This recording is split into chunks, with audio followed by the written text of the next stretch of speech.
Hello and welcome to our second episode of Full Chat with Motoring Middle East.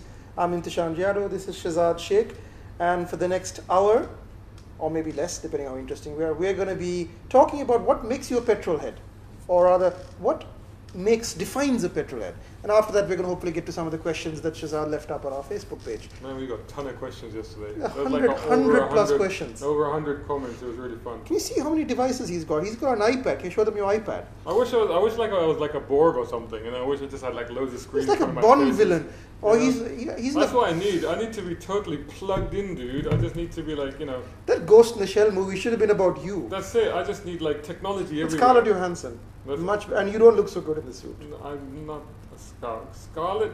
How could you compare me to Scarlett Johansson? Yeah. Oh, get right Shazad in the Shell. Oh dear. Alright, so we're kicking off. I haven't seen it yet, I want to see it. It's terrible. I know, but I want to see it because it's got lotuses in it.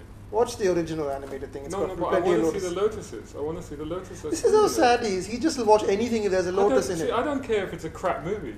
I actually don't care. This is a real problem between the two of us because I do care if it's a crap movie, but if there's a lotus, he's good to go. I'll watch it. I'm happy to watch it. I don't mind. I've got to see it. Anyway, so what we're doing? We're doing first. We're doing what makes you a petrolhead. What makes you a petrolhead? Yeah. So, what makes a petrolhead? Shall we go through some of what people said? We asked that question to you, and this is what you said. So we put it up on MME. We had a lot of responses. All of it. Some very passionate people out there. On Facebook.com. What have we got running in the background? We've got Baleno. We've got our reviews. The Baleno reviews up, by the way, for all of you interested. Go check it out. Good value transportation. That's while he's finding that, also things to check out. Automall. We finished our series with Automall. Yep. Great series of videos. And one of the inspirations behind that was Automall asked us, it's like, how do we depict the process of buying a car? How do you make it clear that cars are checked?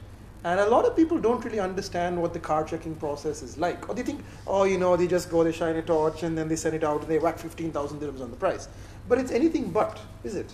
No, I mean, it's much more complex than that. I mean, it is an actual process of checking a car, making sure it's a good car. It's a Paka car, as we say. And we documented legitimately all of it. Yeah, and that is what we did. But, to be fair... We condensed it, obviously, for time, because it takes a couple of hours, but you get the idea. Yeah, but to be fair, if anybody is in any doubt whatsoever, when I first moved to the UAE, I bought my car from Automall. And back in the UK, I would buy cars, from dealers, and I bought a lot of stuff off eBay. But when I came over here, I didn't understand the market here, and I think there's a lot of dodgy metal out there on the used market. My God, there's so many. If you say it's US import, don't bother. Right now, anything US import in the next few months, flood damaged cars. Assume it's flood damage. Flood damaged cars, just beware. Do you know there's still Katrina cars wandering around? For sure. So I was like, I can't. If it's too cheap to be true, if it's a 50,000 dirham 2014 Mustang, no. Especially if it's a nice car. You can't trust this market. So I went to Automall and I bought my car from Automall because I had the reassurance of knowing that it would be a well looked after, properly prepared And I have mates car. who bought, all of whom have bought cars from Automall, and they're very happy. I mean, I guess it kind of counts as an endorsement, but they're all legitimately happy. Yeah, well, I had the car for more than a decade, so I was very happy with the car. Yeah. But what makes us a petrolhead, though? This is the question, and this is actually quite an interesting question because, like, let's run through them. Let's run through these. So, and I'll do my page. A bit louder, please, so the mic can hear you. I'll do motoring. Everybody can hear me, man, and the people in Sharjah can hear me from here. Trust me. But we're not that far away. We're literally not that far away. I put it on Motoring Middle East Facebook page. I also put it on my page as well. But I'll go through the MME stuff first. Mohammed Saqib, when you make Saqib, hello, I haven't seen you in ages. When you make your passion your profession. That's good. That's what we've done. That's what he's done. That's what he's done. That's what we've done. So that makes sense. Alistair Crichton, it's easy. What makes you a petrolhead? It's the leaky fuel system making everything, myself included, smell of petrol. That's a good one. I don't need to add that he's, of course, a Land Rover owner. So character is part of the process of being a Land Rover owner. And I absolutely adore the cars. So if you want to see his car, it's on our YouTube channel. It is on our YouTube channel. Yeah. I drove it. It's a proper V8. It's actually tuned up. It's quick. It's actually good. Rough and ready, but Mohammed Shajat. On a lighter note, when every month we end up thinking about the upcoming petrol prices. Do you know, I don't think that's a big deal. At the beginning, like everybody else, I panicked because I had literally just put the cash down for a V8 monster pickup. And I thought, I made a huge mistake. But it hasn't gone up that much. So it goes up and down. Every time it goes like up a little bit, it goes down again. So it's like 10. Honestly, I may have spent maybe 2,000 dirhams more on petrol. It's not really worth thinking about. But I think what he meant was, I think it was a play on words, Petrolhead. In my head, I'm thinking about petrol. See, he's trying to be too clever there. Too clever. Keep it well simple. done, We're Mohammed. simple. Bakr Tamizi, he says, number 1, he's got 3 points. 3 points. Oh no. Well, number 1, it's the lust. Lust. Bakr, steady on there, Bakr, mate, steady on. I think it's the way you're putting lust in his It's mouth. the lust for the exotic. Come on, uses the word exotic. It's the lust for the exotic and the unobtainable cars. Number 2, the thrill of motoring. And number 3, Fair enough. Number 3, and this is crucial. This is crucial. Pay attention, everybody. Number 3, being a follower of Motoring Middle East. Most important part. Well done, Bakr. We like that one. That's a good one. That's a strong one. Zain Sultan Al Qadri. Define what makes you a petrolhead, and his response was a wrong way. No, that's what it says. A wrong way. Moving swiftly on. I'm not sure about that one. Okay. Moving swiftly on. Let's crack on. We want to get to the question. Kareem M. Saleh. In 3 simple words, I love cars. You Fair can't enough. ask fairer than that. You Fair can't enough. ask fairer than that. That's true. Germ? Is it Germ? Germ Frame. Is that a real name? Germ Frame? What makes you a petrolhead? Petrol. Yeah. Okay. That computes. Yeah. That computes. That does. Solid. And then Osama Rahil Khan, he sent us a video. Yeah. And maybe I can get this video clip to actually work. Hang on. I've done that too quickly. Move it across. There you go. And I'll play this. I'll play this for you. There That's you go. worrying. That's worrying. Look at that. I managed to do it. I'm so pleased with myself. Technology. I have mastered it. We He can really rebuild hasn't, him. but We okay. can rebuild him. So that's apparently you eat, sleep, and breathe. But I cars. don't think anybody's really addressed I'll the leave question that- I'll apart leave that from blank. just. No. So then I'm going to hang on. So then I'm going to move to my one because I got a bunch of answers on there as well. And Let's run through these. 'Cause Muhammad Mali said, "I have an unnatural appreciation for the combination of metal, rubber, combustion, or electric." Oh, he's all encompassing here. He's all- hedging his bets, is what he is. goes I'm slow both- on swings electric. both ways. I bet he loved that. Muhammad Ali swings both It ways. swings both ways for the combination of metal, rubber, combustion or electric engines, and the thrill of commandeering such combinations. Commandeering? Commandeering, Why yeah. is he a Nazi? He is now Commandeering. him. commandeering. He's commandeering them. So if you own a car and he's anywhere near you, be careful because He he might might come along commandeer- and commandeer your car. Commandeer. So there you go. So being a car thief, in other words. Being Kati. It Cool. makes you a petrol. There you Nicolas go. Cage. Georgia Lewis. Hi, Georgia. She says, my head is literally made of gasoline. My goodness. I thought it was rants My goodness. and I'll wardrobe tell you what, malfunctions. Well done. that scientist is going to have a field day with her head on. I bet so. I bet so. Lee Stones. Hi, Lee. How you doing? He just put up a picture of his 2 E30 BMWs. That's just greedy. He's- 2 E30 And then BMWs. nice. One's a race car and one's a really nice car. Angie Alfa Romeo, she's from the UK, and she said, I have named my children Romeo and Florio Tazio. If I said that right. Get out. Yeah. Has she actually named her kids that? But you know her. Is that for real? Quite possibly.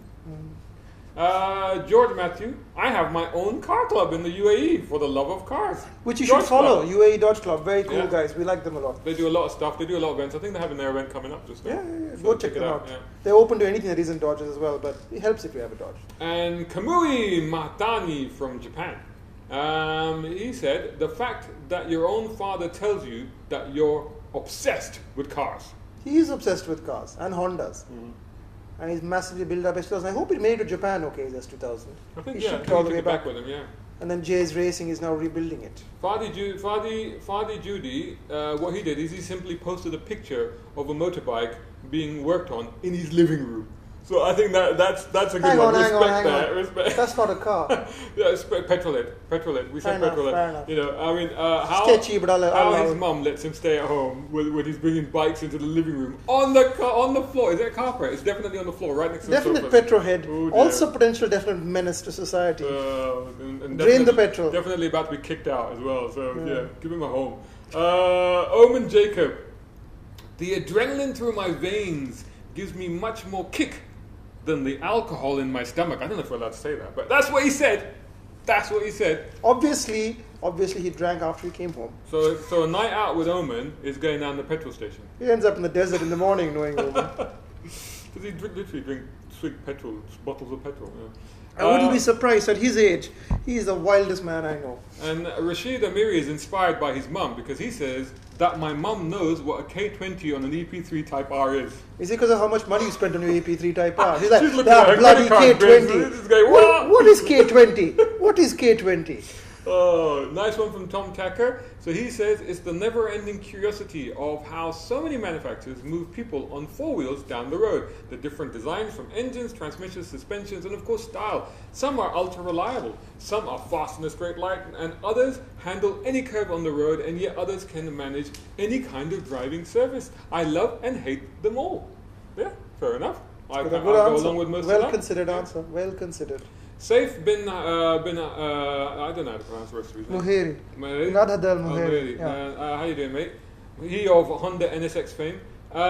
He has a very cool NSX. He does indeed. NSX 2000. And he says the fact that the majority of my friends change tables when I start talking about cars. Oh, and I also make videos about car wizardry. We wouldn't change tables with you. We'd be there all night, mate. Don't worry about it. They're not your friends. They're not your friends. Get rid of them. Find new friends. Come to Motoring Middle East. We'll be your friends. No, keep your friends. There's nothing wrong with them. Know when you're annoying people. Get rid of them. Plus, finish. It's okay to have non-car people. Get your phone, number, delete, contact, delete. That's the way. We do not recommend or endorse this. He also posted an official definition. Must have been from That's fake. That's just There is cheating. no word in the dictionary called petrolhead. Petrolhead, a person who is excessively interested in or is devoted to traveling by car. I think it's more than just traveling, but there you go. Okay, so what else we got? Harpreet Singh says, well, my 2005 Altima broke down, was resisting to start, had no idea how to make it work, YouTube, found the fuel pump under the back seat, pulled it out, cleaned it, tried to make it, break it in. Guess what? When I fixed it back in the tank, it started. That's very roadkill. Well done. I will say, very dangerous to be working on petrol by the side of the road. So next time, unless you're professional, even if you're professional, try not to be working almost to a petrol bomb by the side of the road. No, indeed, that is a bit. Please be careful. Bit worrying. Please but well be done, careful. though. Well done for jury rigging it.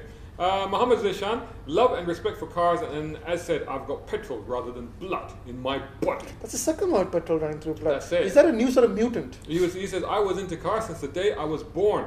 I'm the only petrolhead in my family. The day he was born.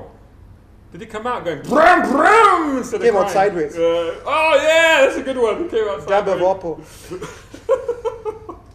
But this is an interesting thing. He says, I'm the only petrolhead in my family. Because that also applies to me. And me. My dad wasn't into car. My brother still doesn't drive.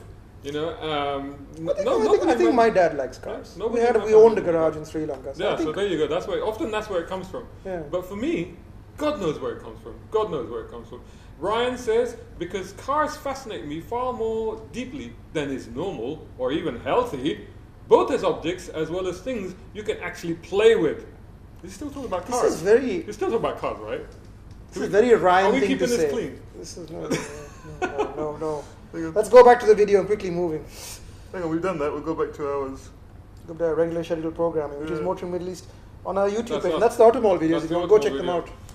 Continuing on, let's back to the rest of these. Saud Al-Jabari, he says, and this is a bit humbling. Come on, Saud, this is not true. He says, I'm not a good-looking guy. Cars make me look better. Oh, come on, mate. I know he's worked really hard to lose a lot of weight. Well done, you. He looks You look fine. great. You look He looks fantastic, mate. Well done. And he has a cool car. I'm going to jump over your comment. Unless you wish to elaborate on that. I'm not that fussed. That is what I said. I'm a very strange sort of petrol head, though. Indeed. Most cars kind of leave me colder than one or two just really get me going. So we'll skip over that. We'll pretend that didn't I happen. don't have petrol running through my veins. We'll edit that out. Anyway, Probably have that was a film lot of fun. That was hilarious. That was. Poor Paul. So Poor poor Paul. Like, that's all What did he do to deserve that? This is my favorite bit with the suitcase. So Obaid Rahman says, the cars that I buy with my retirement money, I haven't thought of a house yet. So I think he's taking it all the way to the end. His car love, he's going to take it all the way to the end. Francis Donahue, just love cars with character. The last four and current: Mini, John Cooper Works, JK Jeep, MX-5, and Boxster S. I love them all. Windows down in a Dubai summer to hear the engine, soundtracks, windows up with good music and a good road. He's got a pinch. You know what? He knows what He's doing something which I'll come back to later, I think. Yeah. Francis is on the right track. But Jabbar Bhatti. My father is an auto electrician expert. That allows me to be around different cars since I was very young. I can talk about cars for hours without taking a break. I only like to play car racing games. Actually, that's true, you know. The only reason I ever bought a PlayStation or any PlayStation was to play Gran Turismo. I don't play any other games. No sports games, no fighting games, no shooting games, nothing. I've only ever played Gran Turismo, maybe Driver, that's it. Which is the opposite of me because I don't play much car racing. I'm Outrun. terrible at car racing. Outrun is from the 80s. No, that's an old one. Yeah, what's the other one? Burnout? Burnout. That's the one you crash into things. Yeah. That's a great game. Yeah, I played Burnout. That was good. I've got, and it's continuing what you're saying, I've got a lot of speeding fights. See, he was going so well. We gave you an awe about your dad. Seriously. And now you're just racking up fines. Don't rack up man, fines. Don't rack up fines. It's not good. Don't speed on public roads. Take it to the track, as they say. Hobbies to drive cars. He's got hobbies, pastimes with my cars. He quit his previous job because of cars. What? It's getting a bit dark. That is pretty dramatic. Okay. Samir Sheikh, thumbs up to you because he simply said MME. That's it. Cool. Thanks very much. Every time. Love it. Best comment. Salman Muhammad. Oh boy, now he literally wrote a thesis. Okay, no, you have to boil that down. No, I'll get through this. And he gave a one-word option as well, which I'll come to at the end. But his thesis went as such. To elaborate, a car for petrolhead like me would mean it like a family member, and not just any lifeless object. I don't see it as metal weighing a ton or two. I see it as a sculpture of motion. I feel its aura, I feel its energy, I feel it within me. Its two elements, metal and rubber, are extracted from earth. That makes it pretty much alive for I should point out, this is the first time I'm hearing this out loud. This is great. I just cannot tolerate a car being abused in any way. That's true, actually. I do have mechanical sympathy, unless I'm doing the abusing. I love the smell of petrol. I love the texture of engine oil. I love engines, the shapes, the configurations, the sound which makes them alive and singing to me. I hear them and tell when it's sick or healthy. I pamper them by not abusing them. I clean them not just from the outside, but from the inside and from the underside.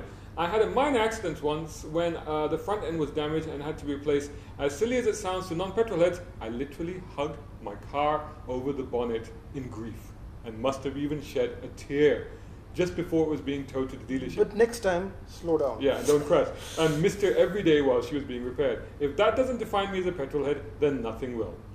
Yeah, fair enough. And he summed all of that into one word, obsession, which actually I think is spot on there. But that's quite good actually. That deserves to be published. I think love is a strong. You could have just said love. Yeah, I love cars. Yeah. Another car guy. He says the love of things that are more than just a means to get from point A to point B.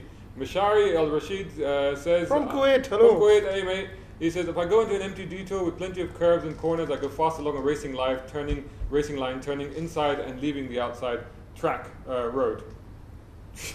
Stop racing on public roads, Mishari! Stop everybody, just behave yourselves. Behave yourselves. James Jago, when car-related thoughts enter your head without having to think of it. There must be a statistic for that. How many times a day do you think about cars? Actually, tell us. How many times a day do you think about cars? Tell us that. Fred Fadhi. Hi, Fred. Watching more car pictures than pornography. Well, that's probably good for you, mate. Who are we to judge? I suppose a fair balance between the two wouldn't be amiss, you know. Ibrahim Abul, and he's from Bahrain, and he did an incredible road trip from Bahrain to the Nürburgring in his Mercedes, and he's got a video of it and everything. So go check him out, or check out my feed, or we'll put up a link. Nürburgring, eh? Yeah, no, I'll put up a link. Which is on, somewhere you should go in your life. The Nürburgring is amazing. I've been there. So that basically defines him. Noman Farouk from Canada, I believe. I've incorporated car stuff on every single vacation. It drives my wife mad. Mate, there are some hotels, I believe, in Germany, which are car themed. You have to go and stay there. Like the bedrooms are all car themed. You want him to get a divorce. This is great. No, it's perfect. It's great because it's a nice hotel. Just said he drives his wife mad, and you want to stick her in a house full of cars that she can't escape from when she goes to bed. She will go to bed, but alone. Oh dear. Oh, and finally, Aslam Mullah, he says that his truth is... Touring car champion, Aslam Mullah. Proof is in the pudding. He's owned more than 80 cars in 27 years. Wowzers! That's more than you. Cars. That's more than me. That's incredible. That's more than both of us combined. It's more than all of our friends combined. That is extraordinary. 80 cars in 27 years. What is that? Do the math. What does that work out to? I can't. I put my calculator up. It's It's at like home. 3 or 4 cars. I'll say one thing though. That's a good point. What makes you a petrolhead? Getting stuck in and owning cars. That I think. I suppose we start getting to the question now, shouldn't we? Yeah. What makes, No. We got to define what makes a petrolhead. what makes a petrolhead? He's owned basically nearly 3 cars a year. Is it owning lots of cars makes you? Because then any old rich bloke is a petrolhead because he owns lots of cars. But why do they own them? Because they're expensive? Because they make you look good, or they're the newest shiny thing? Does that make you a petrolhead? I'm not so sure. That just makes you a person who collects things, like a hoarder, like people who collect watches. And a lot of people out there are doing it because they're investments or whatever, because it's a smart thing to do. But they're not doing it because they love cars. It could be anything. It could be pens. And if a car is sitting in your house and not getting driven, then I don't know if you're a petrolhead. If it's just a collection of stuff, it's art, like wall art or pictures or books. And a book's got to get read. I think a car's got to get driven. So I don't know. Because we know a lot of rich people who do have a lot of cars, too many cars for them to drive. So it's a little murky, but they do love cars. They just haven't got around driving all of them. But if your car is sitting all year and you haven't driven it, I contend that you're not a petrolhead, sir. You are just collecting them. I don't know. I mean, I think that there are different. I'll just levels. define what it's not. I think we should define what it is. Well, no, I think that there are different levels of attachment to the world of cars. You know, because some people like to do DIY. I don't like to get my hands dirty. I like to drive. Actually, we both. Some people like to do track things. Others don't. Some people like to do off-road things. Others don't. Some people like classic cars. Some people don't. Some people like to modify cars. Some people don't like to modify cars. Pointing his accusatory finger. What? So. I think that it's all encompassing. I think there's a lot of things. I think the one key factor, as some of these people have touched on, is that there is an emotional aspect to it. Yeah, you know, it's more than looking at a TV. It's more than looking at a fridge or a microwave oven. When you see a car, there's something emotional that tugs you, and if that is there, it's the difference between infatuation, between lust and love. Because imagine you see a hot woman or a hot man or whatever floats your boat, right? You see that. I'm being very fair enough. All-encompassing is the word. Fair enough, yeah. Yeah, it's car petrolheads. We love all sorts of cars, even wankles. Indeed, yeah. We'll come to those. But if you see a car, do you go after it because you like the look of it? In which I say, that's fine, but it's not going to last. It's lust. No, it's very temporary. No. Lust will last. You remember when I found that Lotus Esprit abandoned in Sharjah? This was when I first found it, right? And it's abandoned. And I knocked on doors. I tried to find out who owned it and stuff. I couldn't find out, you know. And I was half tempted to tease it. I was. And the thing is, I would never have been able to restore it or drive it because I wouldn't have been able to register it. But I was tempted to do that for one simple reason: to park it near me. That's love. That's not lust. That's love. Just so that I could see it every day. Just so that I could appreciate its styling and its beauty, just to see it. Not knowing that I would never own it or drive it. But I was tempted to just print it and put it somewhere near where I was. What I mean is that if you go after a car just to possess it or own it, that's fine. That's as valid as anything else, but it's not going to last. A car that you love, you know you see somebody and they love their car and they hug their car or whatever. You know it's for real.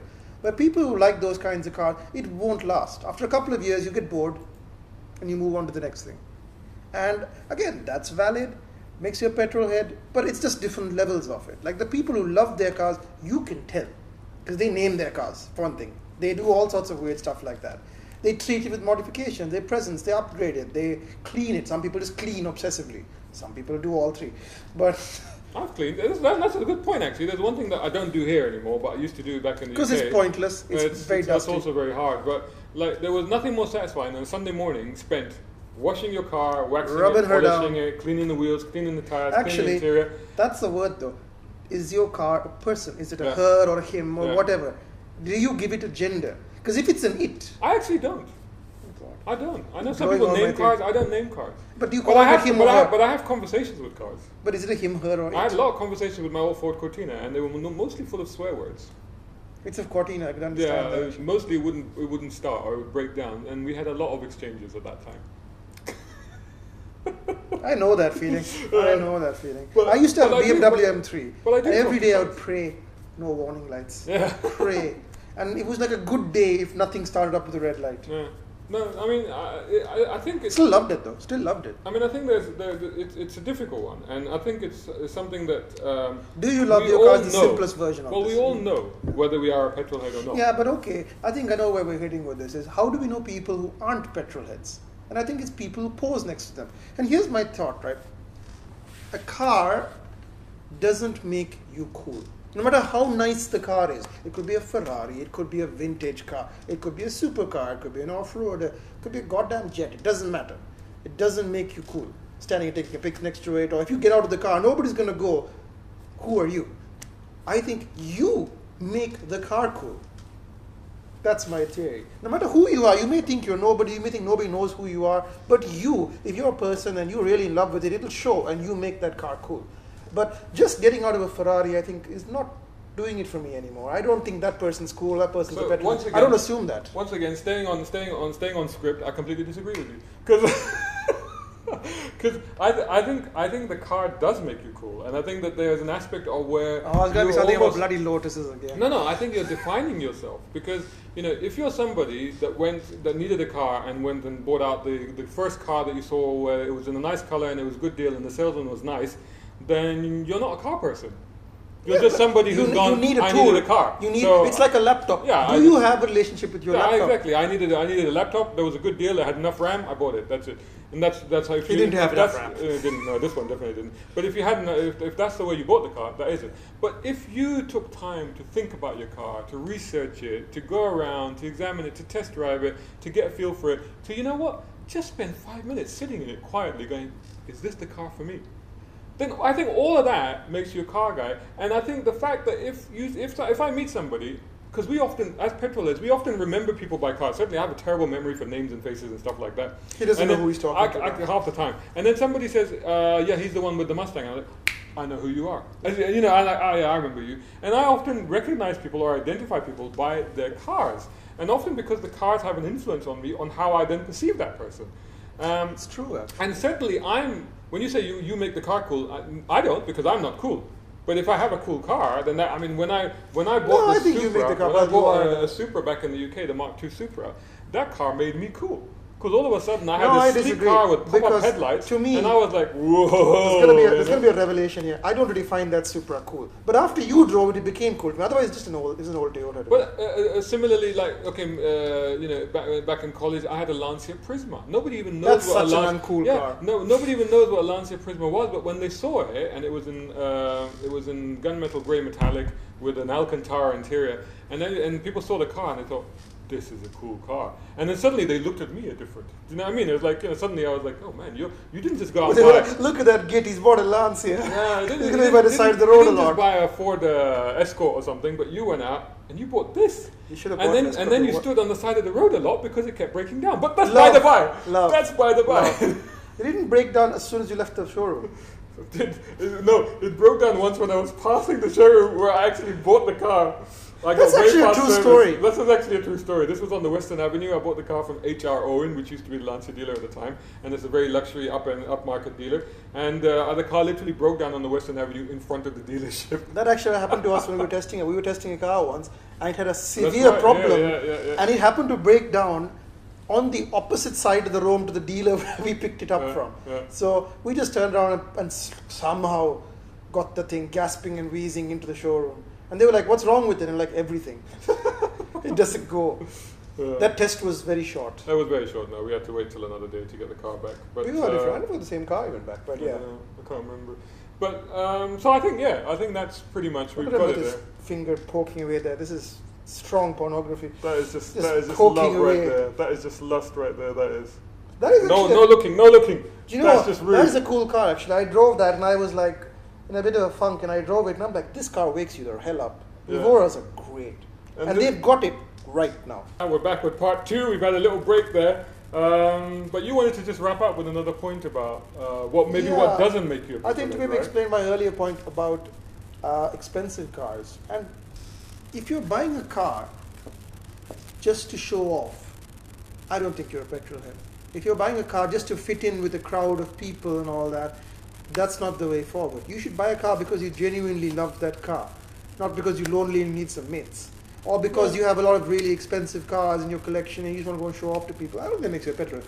I think it makes you something else, but it's a word I've not really used. I think it's a good point because I remember when I bought an E30 BMW 325i, and this is fairly young in London, owning that.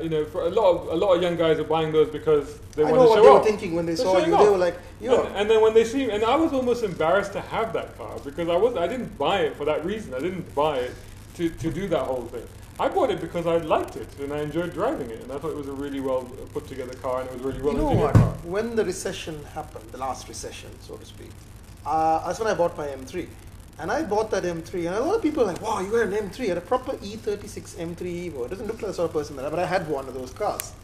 And I got that car. You know why I got it? Because it was cheap. I always wanted an E36, and I'm like, oh, an M3 is probably the nicest one. But I didn't buy it because it was an M3. I bought it because it was a cheap BMW. I used it to go to work. And as you do. I loved it. Yeah. I loved it, but I didn't buy it because, it's an M3 or because I want to fit in with the BMW club or whatever. And that's why I could enjoy the car on its own merits. But, I think a lot of people, that's what really started this conversation, what makes you a petrolhead. I think a lot of people looking at some of the YouTube guys or looking at some of the journalists, and we talk about really expensive cars. We talk about a lot of really high maintenance, high dollar Ferraris, Lamborghinis, Paganis, what have you. And I don't want to give people the impression that you need to have an expensive car to be a petrolhead. You don't need to have a Ferrari or a Mustang or even a Camaro. I mean, those are cheaper. You don't have to have a Jeep. You just have to get the car that you love. Doesn't matter what we think. Get the car that you want. And then the friends and the people, they will come. But do what you want. Don't do stuff because you feel peer pressure. Like a lot of people come to us, right, and they say, oh, I just got like this car, I got like a Sunny, I can't come to your meets and stuff like that. And I'm like, no, you're perfectly welcome to come and talk and chat. So the key thing is, everything makes you a petrolhead. It's not the car that you've got, but how do you feel about that car? Yeah. And if you still feel an attachment to that car. But if people are judging you because of that car, when I was between cars, I think when I was between Jeep and the Ram, and I loved it. Sounds like a dangerous position to be in. Like Jean-Claude Van Damme. I can't do the splits because then you have a horrible I don't know if you want to see that. Oh dear. Well, vote if you do, and I will not do it. I vote if you do. But at one point, I was running around in my mate's Honda Civic, which is like a 2006. Great car, great. You would actually review that. It's on the website, not on the YouTube. It's way too old. Great car. But I met a group of people, and they were like, ha ha ha! Oh, you've just got. Oh, that's terrible. That's when you get a proper car.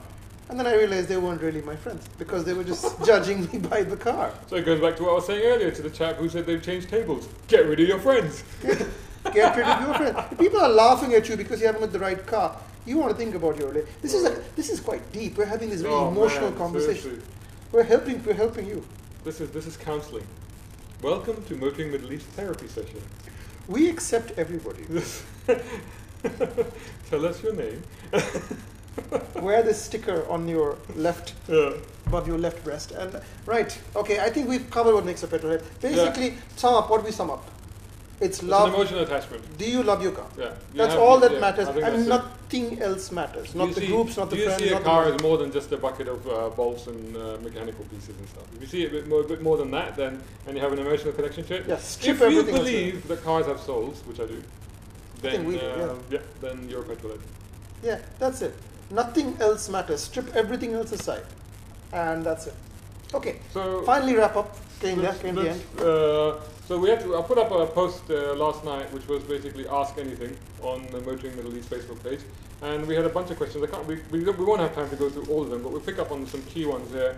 First one to pick up on is Dalek Khan, who said, "Why are the latest cars very weak and fragile? Slow impact. In the slow impact, the car's body is damaged like a Pepsi can under a vehicle tire." I think he means that being run over. It just crumples up. Yeah. Now, and I answered to him. I said, because rather the car than you. And he didn't seem to agree with that because what did he say? He seemed to suggest that I think it's because manufacturers are reducing the cost of the materials they're using. They don't care about humanity. So they just want to sell more. Now, okay, I want to address this because you matter more than the car. No, but joking aside, I want to be quite serious for a minute on this because this is not serious alert. Serious alert! Serious alert! I should put up a little banner. Serious alert! I should slide out of the frame. You talk about cars Zoom in. not being built like the way they used to. Thank God they're not, because in the old days, cars were dangerous. And you talk about manufacturers being cheap now. Do you know it costs about $1 billion to develop a brand new car from scratch? Do you think they were spending $1 billion It costs back then? $100 million to do an engine. Yeah. Do you think they were doing that before when they were just putting these cars together? Now here's the reality of the situation. Now try and explain it as simple as possible, because we can talk about this subject for hours, but try and explain it as simple as possible. Modern cars, you say that they in a slow crash or low speed collision, they damage or they crumple up. The reason they do that is because they're designed to do that. It's simple physics. They're designed to absorb the energy of an impact. Now let's take this for example. That being, say, a wall that's just jumped out in front of you. Not his hand. And this is an old car. This is an old car, right? So it's absolutely solid. When it hits it, it's absolutely solid. What's the weakest part of this car? The weakest part of the car is here, the wrist. Or, in other words, where the passengers would be sitting. So you do that. All that energy goes through and hits you through the seat, through the way the nice padded armrest you're keeping your arm on. All of that kinetic energy just hits you. So that happens. Watch slow motion videos. Yeah. That crumples, you break your wrist, right? Now, look at a modern car. That simulates a modern car. That happens, you probably break your fingers, but this bit will be fine. The idea is that the rest of the car is designed to crumple and obliterate itself in order to keep that passenger cell not only intact, but to keep the forces that are going to be upon you. And there are a ton of G-forces that are going to be upon you. That's why you get whiplash, and that's why you get, injuries that you don't even realize. I once had an experience in a two-seater F1 type car. Did you crash a two-seater F1 No, car? I didn't. We didn't crash it. But I'll just give you an example of G-forces, right? And they strapped me in solidly, right, on this 5-point harness and stuff like that. That evening, I noticed. No, well, that evening I noticed I had bruises. I actually had marks and bruises on my body, on my skin. The racing. From the racing. There was no extracurricular activities. It was actually in the car. The G-forces and the straps and the belts actually caused bruises. This is what G-forces do to you. So anyway, I just wanted to clear that up. Cars are safer than they've ever been, and the reason that they crumple the moment you hit anything slow speed is because they're designed to do that. They're meant to do that. Stop thinking about how much the car is going to cost you to repair, and think about how much it costs to put an arm and a leg back on you. Exactly. So they're doing what they're supposed to do. If the accident is that bad, you'll be glad you walked away. If the accident is less, you'll notice that when a car is crumpled up, all these parts are easy and modular. So it's easy to replace a bumper, it's easy to replace a cross member. These are not expensive parts to do. So it'll cost you more than an old car, but an old car you just die. People used to die all the time in cars. Your survivability on the roads was minimal. And again, look it up on YouTube. Look up like an old car. I think Fifth Gear in the UK television program, they did John some Bentley old cars. Yeah, they did some old cars crashing into newer cars, and you'll see the difference. Oh, it's horrific. It's incredible. Absolutely. Having said that, I love old cars, but anyway, that's a whole different thing. Yeah, but you don't drive them every day through heavy I would. But then I would drive carefully. You're just undermining your own argument. No, but I would. But what if somebody hits you? Yeah, then I'm dead. I'm toast. No, that's a fact. Yeah. If you drive a classic car, you've got to accept It's a choice you make. That's a choice you make. That's a fact. If somebody in a modern car is going to hit you and you're in a classic car, then I hope you've done a will. Let's move on. It's very grim. Very grim. Okay, let's find. Okay, Osama Ijaz Khan Niazi said, "What does the Night King's dragon breathe?" This is some Game of Thrones shit. Neither of us have seen Game of Thrones. We must be the only two people Why on the don't we planet. watch Game of Thrones? I don't know. We're the only two people on the planet that Are we just hipsters? We don't watch what's cool? Hipster? I take offense to being described as a hipster. You say it, you call him an influencer, then he's anyway, I reckon it must be nitrous. Do you know why I don't watch Game of Thrones? Because it's got dragons and stuff, and I'm not interested. Nothing wrong with the show. I'm glad if you watch it. I'm sure somebody out there can answer that question. I don't care about Game of Thrones. I think it's nitrous. So there you go. Technically, yes, Blue Flame. Afif Trigu, that's a very interesting name. Afif Trigu. That is not his real name. He said this is, I quote exactly, what's top selling in the UAE? To which I answered shawarma. Good answer. Yeah, but actually I think he wanted to know about cars. That's not shawarma table. Yeah. What do you think is the top selling car in the UAE? You know, in the other countries there is transparency. It's a word starts with T, and you know what manufacturers sell the most out of. But out here, like in the US, it's always the F-150. It has been for 20 years. But out here, well, it's got to be like a Corolla or a Land Cruiser. Maybe the Nissan. No, not the Nissan Patrol. Not in that volume. But I think it's got to be Lancer. It's got to be Lancer or Corolla, right? It's got to be a volume car. It's going to be a Corolla or a Camry. Taxis. Camry could be Camry. I think it's got to be one of those three. It's got to be Camry, Lancer, Corolla. One of those, I reckon. I would say the Patrol is the best-selling luxury SUV. Yeah. I would say. But it's premium luxury, Range Rover. I mean, it's hard to say. You got to be specific. But make it simple. Corolla, Camry, Sunny. Sunny could be. I mean, which is the car you see most of on the road? Probably a Patrol, actually. I think so. Yeah. Anyway, I hope. In the meantime, I'm going off for a shawarma after this. That's for sure. We'll do a whole adventure. What they call the Marvel thing when they all went off, the Avengers. When they all went off on a shawarma. We're going to do that after this. Muhammad Azhar, he says, what are your thoughts about all BMW M cars shooting up in prices? And if you have the means to get any of the older M cars, brackets, may Allah bless you with money and wealth, close brackets, which one would you pick? For me, I would choose the E30 M3. First of all, I want to thank you for those sweet wishes and prayers, because that's really nice. Thank you for saying that. We can use them. Thank you. We can use them. We can all use them. Everybody can use them. So prayers to you guys as well. Thank you for that. Great choice, E30 M3. I would go M65 CSI. What? M65? M635. 635. 635 CSI. Sharknose 6 Series.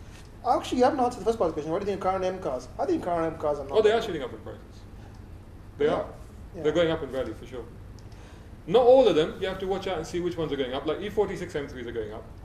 Original M3s. I think original M3s are pretty much plateaued now. I think they're there. Or if you get a really good one. No, I think they go ways to go. Still $100,000, and I think they can still go up. You get to a point where, like, I mean, all the good ones are already out there.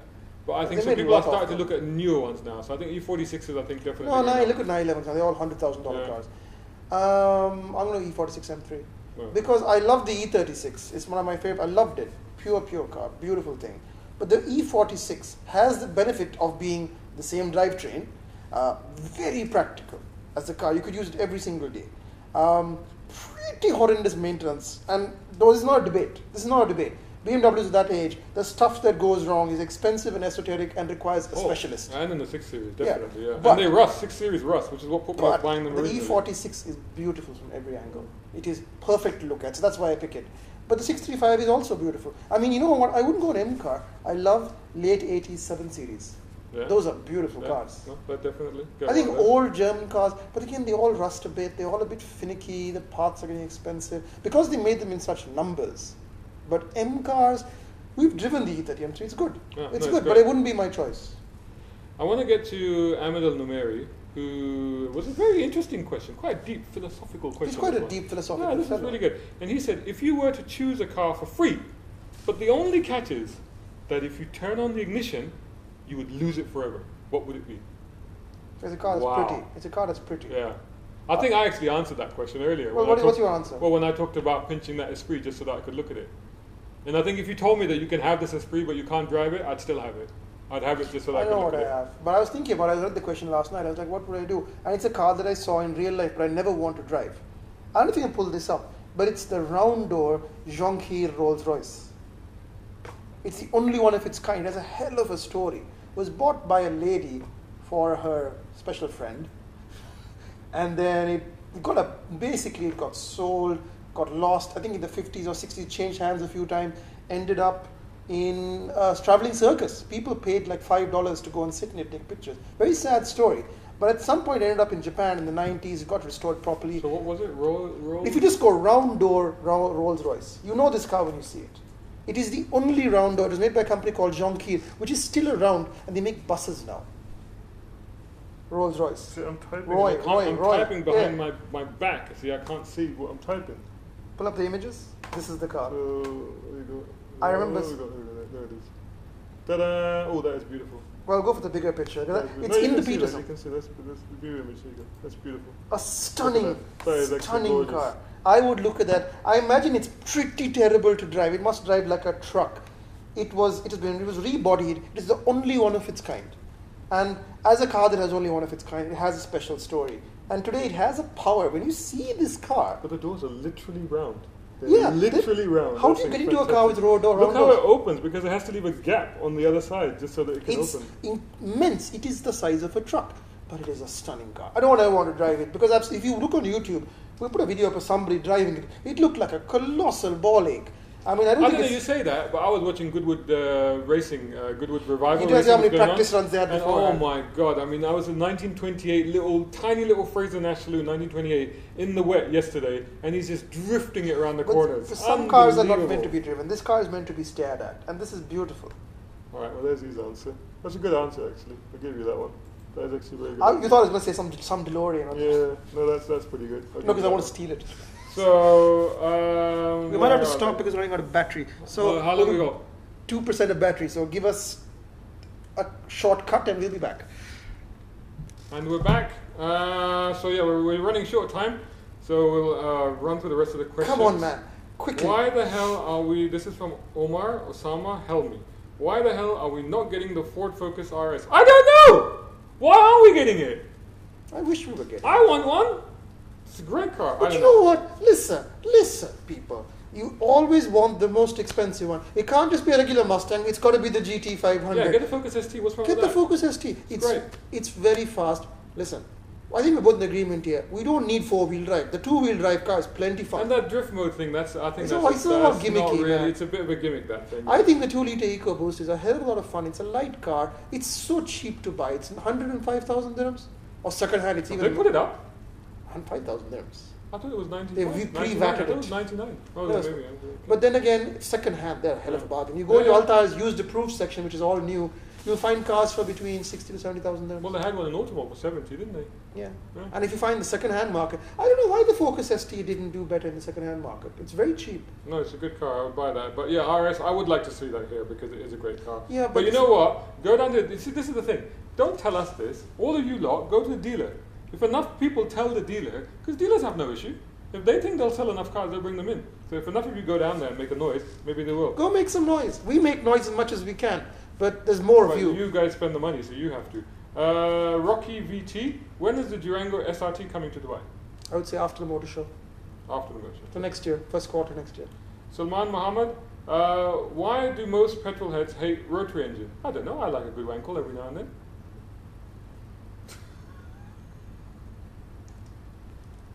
Alright, moving on. What is, well, hang on, okay. Kashif Rahman, the guy who discovered milk, what was he doing with the cow? I thought if he was a petrol head, he might It was be an looking for the experiment. sunflower. It was a science experiment. Stop making these things dirty. He was like, hello, what's this? Do you just go up and do that? Okay, this one's for you. It's from Al Shan. Where is the best place in the UAE to customize your car? Oh God, why would you make me do that? Yeah. I mean, I don't know. What do you want to do? It's different places are different, good at different things. If you are talking about, I don't want to name anybody because I don't want to give anybody. Then somebody Well, else it will be kind of depends on what you want to do, right? You Because wanna modify the there's off-road the car? drag car guys, then there's the stereo guys, then there's the off-road Tell me guys. exactly what you want, Yeah. and I'll see if I can narrow it down. But Yeah. otherwise, I'll make everybody upset. So And people post a get serious message, and then Imtishan will try and get back to you on yeah. that one. Are you talking wheels, off-road, exhaust? Yeah. Tenu Fernando. When will you let one of your readers test drive a press car? No. No. Would you let us go out with your girlfriend? Wouldn't test drive her, would you? So Nope. there you go.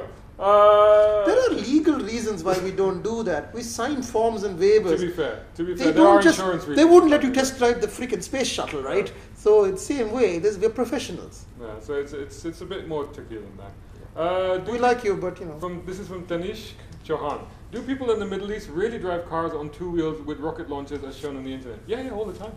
We jump over submarines. All the as time, well. all the time. In fact, remind me later, I've got to go feed my pet lion to stop him eating the seats in my gold-plated Rolls Royce. Yeah. Yeah, with the machine guns in the grill. And then we'll make a video. Yeah, then we'll make a video. And we'll be like, yo, yo, yo, check me Stop. out! Sorry, did I just do, never mind. Yeah. We'll fix it in the edit. We will. Hamza Al-Adwan, where are you? We're in Dubai. We're located in Dubai. Motoring Middle East is based in Dubai. Planet Earth. Stardate 2017. Muhammad Shujat, why did Katapa kill Bahubali? I have no idea. That was a wacky movie. I saw a bit of that. You That is saw a that? I didn't know wacky what he was movie. doing It's a about. South Indian movie. East West. It is strange. It's like India's sort of Lord of the Rings. Oh, it's really weird. Bonkers. It was charming though. Subhaditya You Datta. can't say Asian names. Subhaditya, this is why people can't say my name, so fair enough. Audi R8 or BMW i8? Dude, R8, is that even a question? I've been in I8. Unless it's the i8 from the Mission Impossible movie. The one that doesn't exist. Yeah, the one with the graphics that he could move around like he was back in the Minority Report. That would be so distracting. When somebody's just waving their hands while you're driving. Like, sit down and shut up. Stop checking your Facebook on my windshield. Yeah. That's what people are going to do. That's a nice picture, actually. Shani Malik Sandela, who is Patwari? I don't know. What's this? Who is Patwari? I have no idea. Idris Sami Kublan, how are you? We're fine, thank you very much. Thanks for asking. Thanks very much. Hollow Wiz, who are you? We're motoring Middle East. There you go. This is all very existential. Sure, this is really weird.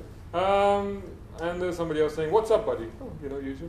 And you know what? I think we've got to most of the pertinent ones. The rest of them all sort of got the a bit questions silly. that can be answered. The ones that could be answered. I think the rest of them got a bit silly there. But this has been fun. So I hope you've enjoyed this. Thanks for watching Full Chat Episode 2. Full Chat Episode 2.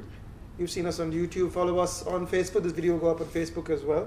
And all of our reviews, etc. And if you get a chance, go check out our Automall series in case you want to know what happens when your car is certified. What if 99-point inspection actually means. We will tell you all the secrets of how to do that. And as you said, follow us on Facebook, Instagram, Twitter, and of course on YouTube. You can just search for us, Motoring Middle East. We're on everything. You can also follow us individually. We have our own accounts as well. And we'll do this again next week. What are we going to talk about next week? If you have a topic, if you have something burning a hole in your chest, first of all, go to the doctor. Secondly, get an ointment for that. Secondly, if you have a question that you think people aren't answering, tell us. We'll talk about it. We'll talk on demand. Yeah. So number one, post a subject or topic for our next full chat. That's a good question. And number two, ask us anything. And next time we might don't necessarily expect a coherent answer. Well, next time we might be in a very different place as well. Oh yeah. Emotionally. We're taking it on the road. We are taking this on the road, but it's been a lot of fun. Yeah. Thank you very much. We'll see you next week.